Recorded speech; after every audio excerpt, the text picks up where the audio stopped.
आज के video lecture में हम मेटल कार्बोनिल्स के बारे में पढ़ेंगे। वे कंपाउंड्स जो मेटल और कार्बन मोनोऑक्साइड से बनेंगे उनको हम मेटल कार्बोनिल्स कैटेगरी में रखेंगे। ये कार्बन एटम के थ्रू लिंक्ड होता है मेटल CO, कार्बन के थ्रू लिंक्ड होगा यहाँ पे मेटल कार्बोनिल। मेटल कार्बोनिल्स में मेटल्स होते हैं वो जीरो ऑक्सीडेशन स्टेट में होंगे। ज़्यादातर ट्रांजिशन मेटल्स के जो कार्बोनिल्स हैं उनको प्रिपेयर कर सकते हैं और अब अपन इनके बारे में डिटेल में पढ़ते हैं। सबसे पहले लेते हैं क्लासिफिकेशन ऑफ मेटल कार्बोनिल्स। सबसे फर्स्ट है मोनोन्यूक्लियर कार्बोनिल्स, जैसे निकल टेट्रा कार्बोनिल है, आयरन कार्बोनिल है, क्रोमियम कार्बोनिल है। ये टेट्राहेड्रल स्ट्रक्चर है इसका, ये ट्राइगोनल बाइपिरामिडल है और ये ऑक्टाहेड्रल स्ट्रक्चर है। ये मोनोन्यूक्लियर कार्बोनिल ज़्यादातर उनके साथ बनते हैं जिनमें मेटल के अंदर इवन नंबर्ड ऑफ इलेक्ट्रॉन्स होंगे। वेनेडियम कार्बोनिल जो है ये इसका एक्सेप्शन है, VCO6। ये पैरामैग्नेटिक है, बाकी ये सारे के सारे डायमैग्नेटिक हैं। नेक्स्ट लेते हैं बाइन्यूक्लियर कार्बोनिल्स। Mn2CO10 और Fe2CO9 इसकी एग्जाम्पल्स हैं। आप यहाँ देख रहे हैं Mn2CO10 में Mn2CO10 है, ये Mn2CO10। यहाँ पर मैग्नीज बॉन्ड, जो मैग्नीज कार्बोनिल है डाइमर है इसका, मैग्नीज एक मेटेलिक बॉन्ड के थ्रू जुड़ा हुआ है। यहाँ पर कोई CO ब्रिजिंग नहीं है, जबकि Fe2CO9 में आप देख रहे हैं ब्रिजिंग CO भी है, ये CO भी है, प्लस मेटल बॉन्ड भी है। तो ये इसका स्ट्रक्चर है। नेक्स्ट है पॉलीन्यूक्लियर कार्बोनिल, जो ऑस्मियम कार्बोनिल है, ये ट्राइमर है, साइक्लिक स्ट्रक्चर होता है इसका, ट्राइन्यूक्लियर स्ट्रक्चर होगा। कोबाल्ट कार्बोनिल जो है CO4 CO12 कोबाल्ट कार्बोनिल, एक ये टेट्राहेड्रन है कोबाल्ट का और उसके एक चार तो ये ब्रीजिंग CO है और हर एक कोबाल्ट पे 2 कार्बोनिल सिंपल, जो 2 सेंटर 2 इलेक्ट्रॉन बॉन्ड है सिंपल। रोडियम जो है वो पॉलीन्यूक्लियर कार्बोनिल है। नेक्स्ट लेते हैं हम बॉन्डिंग इन मेटल कार्बोनिल्स।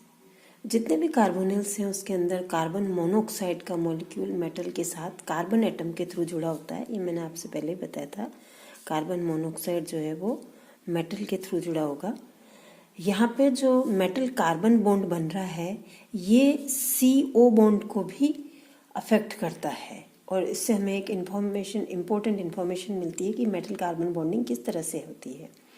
जो मेटल कार्बन बॉन्ड डिस्टेंस है ये जो थ्योरेटिकली कैलकुलेटेड सिंगल बॉन्ड है, मेटल कार्बन की जो बॉन्ड लेंथ है ये थ्योरेटिकली कैलकुलेटेड से थोड़ा कम होती है। क्यों? क्योंकि इसके अंदर डबल बॉन्ड कैरेक्टर इंट्रोड्यूस हो जाता है मेटल और कार्बन के बीच में।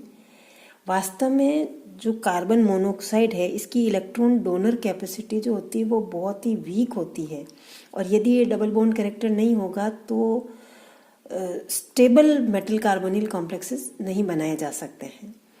CO जो बॉन्ड ऑर्डर होता है कार्बन मोनोऑक्साइड के CO बॉन्ड ऑर्डर से ये कम होता है।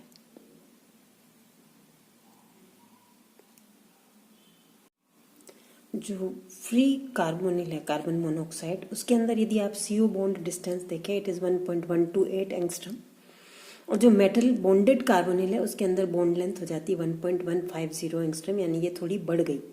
ठीक इसी तरह से अगर आप IR स्पेक्ट्रम को देखें, जो CO बॉन्ड फ्रीक्वेंसी आती है, ये फ्री जो कार्बन मोनोऑक्साइड है इसके अंदर 2143 सेंटीमीटर इनवर्स है और जो कार्बोनिल बॉन्डेड है उसके अंदर कम होके 1860 से लेके 2100 सेंटीमीटर इनवर्स के बीच में आ जाएगा।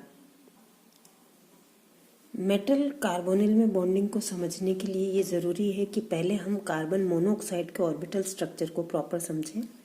कार्बन मोनोऑक्साइड के अंदर 1 सिग्मा और 2 पाई बॉन्ड हैं। ये कार्बन मोनोऑक्साइड का मॉलिक्यूलर ऑर्बिटल डायग्राम है। इधर की तरफ ऑक्सीजन के एटॉमिक ऑर्बिटल्स हैं और इधर कार्बन के एटॉमिक ऑर्बिटल्स हैं, बीच में कार्बन मोनोऑक्साइड के मॉलिक्यूलर ऑर्बिटल्स हैं। आप देख रहे हैं यहाँ पर ऑक्सीजन की इलेक्ट्रोनेगेटिविटी चूंकि ज़्यादा है, इसलिए जो बॉन्डिंग ऑर्बिटल्स हैं उनके अंदर जो इलेक्ट्रॉन है ये मेनली ऑक्सीजन पे कॉन्सेंट्रेटेड है, जितने भी ये हैं, और जो एंटी बॉन्डिंग मॉलिक्यूलर ऑर्बिटल्स हैं, ये आप यहाँ देख रहे हैं एंटी बॉन्डिंग मॉलिक्यूलर ऑर्बिटल्स, ये कार्बन पर कॉन्सेंट्रेटेड है। और जितने भी बॉन्डिंग मॉलिक्यूलर ऑर्बिटल के अंदर इलेक्ट्रॉन डेंसिटी ये ऑक्सीजन पे कॉन्सेंट्रेटेड है। ऑक्सीजन की इलेक्ट्रोनेगेटिविटी यहाँ पर ज़्यादा है।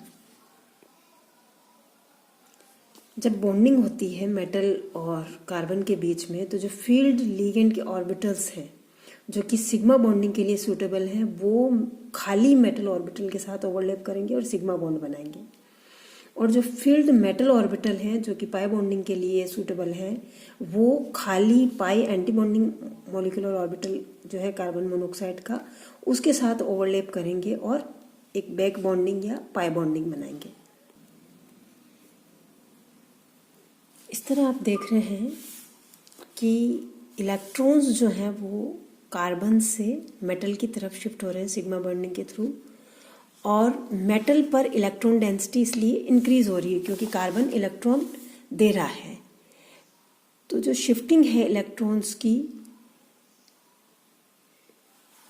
जब अपोजिट डायरेक्शन में वापस होगा, मेटल के ऊपर इलेक्ट्रॉन डेंसिटी बढ़ गई, अब मेटल वापस जो मेटल के भरे हुए ऑर्बिटल्स हैं वो कार्बन मोनोऑक्साइड के एम्प्टी पाइस और जो एंटी बॉन्डिंग ऑर्बिटल हैं उनके साथ में ओवरलैप करेंगे और ये बैक बॉन्डिंग हुई। इस प्रकार आप देख रहे हैं कि जब मेटल और कार्बन बॉन्ड बनता है जहाँ पर कि कार्बन इलेक्ट्रॉन डोनर की तरह एक्ट कर रहा है, तो मेटल वापस एक अच्छा पाई डोनर बन जाता है क्योंकि इसके ऊपर नेगेटिव चार्ज आ जाएगा जब ये लिगेंड से इलेक्ट्रॉन ले लेगा तो, और जीरो ऑक्सीडेशन स्टेट में है यहाँ पे, तो इसके ऊपर पार्शियल नेगेटिव चार्ज आएगा और ये बहुत ही अच्छा पाई, यानी सिग्मा बॉन्डिंग बनना पाई बॉन्डिंग बनने को फेवर कर रहा है। ठीक इसी तरह से जो पाई बॉन्डेड कार्बन है, क्योंकि इसने इलेक्ट्रॉन पेयर डोनेट किया है, तो ये बहुत ही अच्छा एक्सेप्टर भी बन जाएगा इलेक्ट्रॉन का, बैक पाई एक्सेप्टर, जिससे कि न्यूट्रल कार्बन एटम की तुलना में, जिससे कि ये वापस से एक बैक बॉन्डिंग या पाई बॉन्डिंग इसमें बन जाएगी।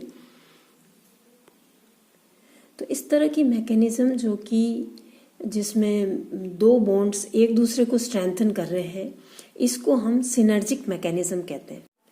नेक्स्ट लेते हैं एप्लीकेशंस ऑफ मेटल कार्बोनिल्स। कई सारे मेटल कार्बोनिल्स जो हैं वो होमोजीनियस कैटलिस्ट के तरह काम में आते हैं। आयरन पेंटाकार्बोनिल जो है वो फ्यूल्स में एंटी नॉकिंग एजेंट के रूप में काम में आता है। कुछ मेटल कार्बोनिल्स जो हैं वो जैसे निकल और क्रोमियम की प्लेट्स बनाने के काम में आते हैं, इन्हीं के मेटल कार्बोनिल्स। तो ये था मेटल कार्बोनिल्स के बारे में। Thank you.